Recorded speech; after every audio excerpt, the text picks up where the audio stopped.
Hi, I'm Dario Benetti, and this is my castle, Seven Towers. When I first joined Garden Slug about 2011, um, we don't want to build sets for these shows, so I was like, oh, I know, I'll build a castle, and this is kind of what happened. It took me about a year to make. It's roughly 80,000 pieces, and it comes apart in 28 sections for me to set up here. Very impressive. Real quick, for people who aren't familiar with what Garden Slug is, what is that? Is that like how does that work? Okay, well, a lug is a LEGO users group, so we're an official lug, and since we're the Garden State Lug, we are Garden Slug. Okay. That's kind of where the name evolved from.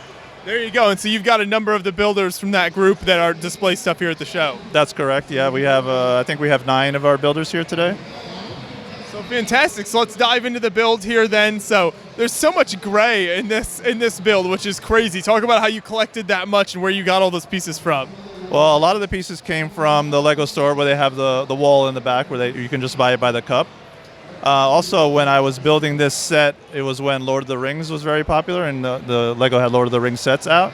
So I was buying a lot of the Lord of the Rings sets and then selling the minifigures to help kind of offset the cost of the bricks. So I was getting the bricks for free, basically. Yeah, perfect. That's the way to do it. That's how you get a castle of this size. Exactly. Because I don't have that kind of money, believe me. So once we go inside the walls, what do we have kind of happening inside the castle here? Okay, so this is the joust scene that's taking place in the back of the castle. And originally when I built the castle, it was one section less in the back. The camera guy's over there. But there was one section less, so the back of the castle was much smaller, which made the joust scene much smaller. So when I started building those knights tents, I built several of them. So I had to make the back of the castle bigger, so I added a wall section to extend the back so I could have a bigger joust scene and make it, flesh it out a little bit. Right, really improved that scene there. So what was the tent design like for you? I like how you kind of varied the colors there. Yeah, I based it off all the horse bardings that LEGO makes, so I had to try to get at least one of every horse barding that they ever made. And then I just tried to match the tent colors to the bardings. Yeah, and I think you captured the colors very nicely. So is the castle itself based off any real castle or just kind of something you got out of your imagination? It's loosely based on a book called Castle by David Macaulay, and he follows a fictitious king on how the whole castle creation is done. It would have been done in medieval times.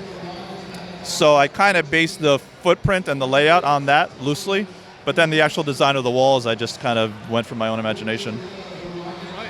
And as we move further into the defensive structures here, what do we have going on inside this section? Well, inside there's a couple of buildings. There's a residence that has the big red and brown roof there.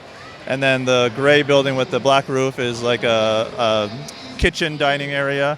And then closest to us, in the yellow, is the horse stables. You captured a lot of the different details of kind of the castle life in here. Yes, I tried to. I tried to make it as realistic as possible. I know a lot of the guys in my group give me grief because there's no dragon on this castle. But I tried to make it a realistic castle. It's not a fantasy castle at all. Right. Is there interiors on the towers in the keep area? There is not. They are hollow, just because I wanted to save on that money, and it would also be hard to display in a setup like this. Sure. So do you know the dimensions of the whole layout as a whole? It is roughly 10 by 10. It's a little short, so maybe 10 by 9 or so, something like that, yeah. That's quite the undertaking. What's setup like for you? Is that a massive process when you bring this to show, or do you have it in a way that you can do it pretty quickly? Well, like I said, it is modular, and I have all the pieces numbered, so I know where they go, but there's always some damage when I get here that I have to repair, and I have to set up all the men and everything. So it takes me a good 4 hours to set it up here at the show. Yeah, that's not bad for a layout of this size. I guess it's not too bad. So you've got a few different kind of armies of minifigs going on here. What are the different factions doing? Well, my idea was that this was like a special force here, the green archers on the side here. Oh, I can start in the front here. That I planned to be just like a visiting king that was coming for the jousting tournament. That was my plan there. It's not really a battle scene at all. So that's the visiting king and his little army there.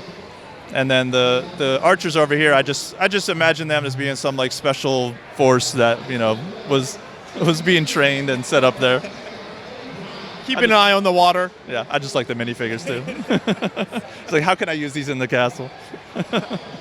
Yeah, that is a cool minifig. So what is the biggest challenge for you when building a castle of this size and kind of getting this layout all together? What were some of the challenges you had to overcome with building this? Aside from acquiring all the pieces, I mean, it was difficult with, just I would forget like where I put the archway, like how high I put it, and where the openings were for the arrow slits, and I would build and then it'd be like, oh my, that's off one row, so I'd have to go back, take it apart, and put it all back together. So that was kind of the frustrating thing. And I made some weird decisions as far as like the dimensions of some of the towers and stuff. Like they don't fit on one base plate, so I had to cut base plates. Like I don't know, I made odd decisions, but I guess it all worked out in the end. But yeah. And that's kind of the learning process. The more you do this. Exactly. Yep. So when you have this at your house, do you have room to keep the whole thing built like this, or is it always kind of taken apart in sections? No, it gets taken apart. It gets boxed up. I tell everyone that asks me that my wife doesn't allow me to do that. She'll be thrilled that I said that on video. There are limits to some things. She's very supportive and understanding too. I have to say that. That's in the contract. For the record. Yeah, no, it gets boxed up. I have one spare room in my house that I have to keep all my Lego stuff in. So that's kind of the deal. She's like, you can have as much as you want as long as it fits in that one room. There you go. So do you want to expand on this idea in the future with more castle medieval type builds? My next big project that I'm working on is one of the castles from Game of Thrones. It's the Red Keep. Yeah. So I'm working on that. I wanted to have it done by this show, but I just ran out of time. So hopefully for the next show I'll have it. Well, thank you so much for putting the time and effort into this massive layout and bringing it out to the show here. I think it's been very popular with the crowd as they walk by, so thank you. Thanks a lot. Thank you. Appreciate it.